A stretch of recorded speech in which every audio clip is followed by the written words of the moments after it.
Hey guys, Sifu Alfred here with Magnum Martial Arts. Today I wanted to touch base a little bit on different martial arts systems or styles and how effective they are.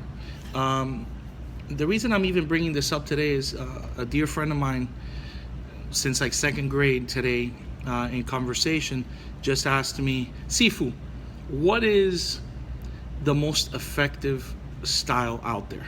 You've been doing this a long time. What is the most effective style out there? My answer to him was, what kind of fight are you in? Because if it's a fist fight where you can only use your hands, I would say probably boxing. Probably boxing has the best hands. Which brings me to the other point, the 800-pound gorilla sitting in the room. We don't know what kind of fight we may end up in. We all walk through life peacefully, not trying to provoke anyone or create any altercations. However, there does come a time where you may get involved in some kind of street altercation.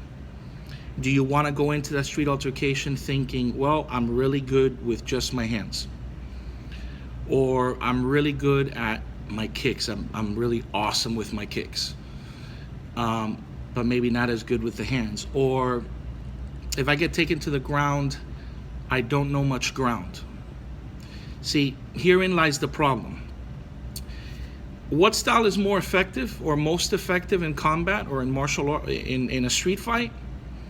All styles are really, really good. I don't bash any styles. Taekwondo is awesome, karate, kung fu, you name it. Everything has value. And it provides incredible benefits for its practitioners, be it through conditioning, some self-defense training, learning about respect and self-respect and discipline. All of that is great stuff. However, in order to survive and be most prepared for a street encounter, you must address all ranges of fighting. Okay? So, number one, punching. You have to know how to punch. Number two, kicking. You must know how to kick. And some people say, oh, you don't kick in the street. There's a lot of fights that end up with kicks in the street. Yeah, they do, okay? If you look at some examples on YouTube of people just getting knocked out by a head kick in a street altercation. So can it happen? Absolutely. Are we gonna be practicing fancy spinning kicks? We're probably not gonna spend a lot of time doing that. We're gonna be practicing more effective kicks for the street. However, you must know the kicking game. You must know the trapping or that mid-range trapping or clinch range where you can grab onto someone, but you're not necessarily so close yet, okay? You must know the stand-up grappling range where actually you have someone possibly in a bear hug or they have you in a bear hug and how to deal with that situation, okay? You need to know ground fighting. Very important that you know ground fighting. Some people say, oh, I'll never get taken to the ground. I say whoever says that and calls himself grandmaster has not learned a single thing in their life, because anybody can get taken down, or you can trip and fall and suddenly you have some guy on top of you, a good high school wrestler. Good luck. Okay, so you have to know ground. Now you also have to know weapons range, and that's not only how to defend against weapons, and I'm not talking ancient weapons like how to defend against a samurai sword and nunchaku. I'm talking about realistic, day-to-day common weapons that you see out on the street. I'm talking stick, knife, and a firearm, even a rifle, okay?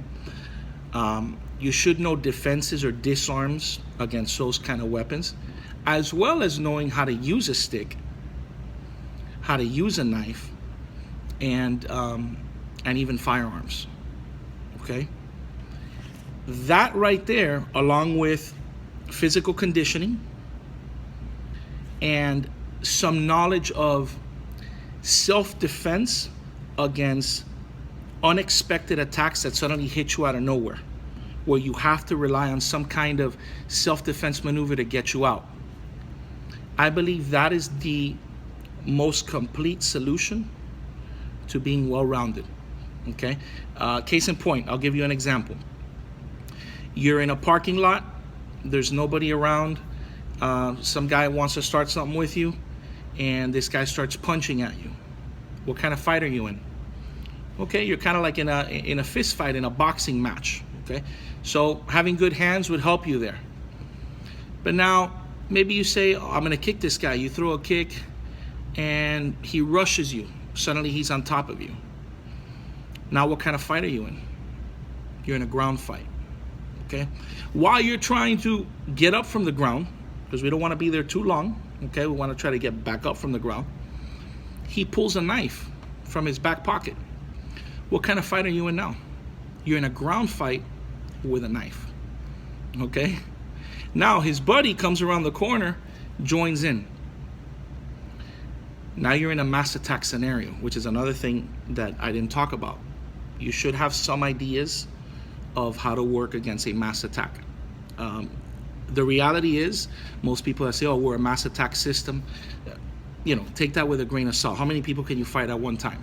Maybe two, you get a couple good shots in, knock one out fast, and another one comes.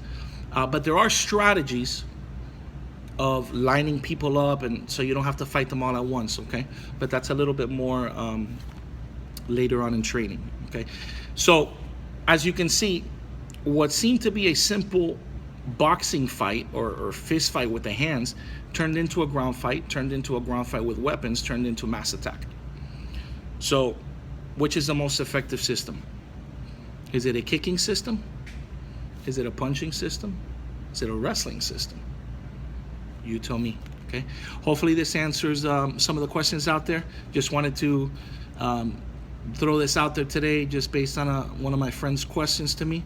Hope this helps, and I hope it opens your eyes to the whole reality of a street encounter. All right?